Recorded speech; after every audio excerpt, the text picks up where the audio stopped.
Hey, we have an issue with the reflow oven in line 5.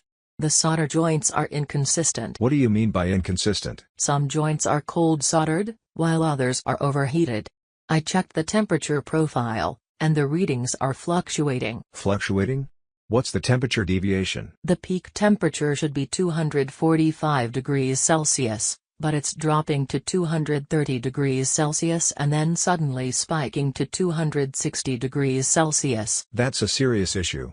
Have you checked the thermocouples? Yes, I compared the readings using an external thermal profiler. The values are different from the reflow oven's built-in sensors. That suggests a sensor calibration issue. Did you notice any alarms on the HMI screen? Yes, I saw a heater zone imbalance warning. Some zones are hotter than others. That could mean a failure in the heater elements. If some are overheating while others are cooling too fast, it could also affect the conveyor speed. Exactly.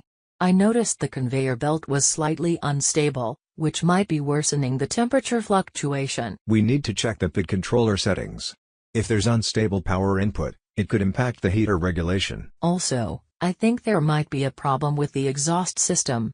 If the airflow pressure is too high, it could be cooling the boards too fast, causing cold soldering. Good point.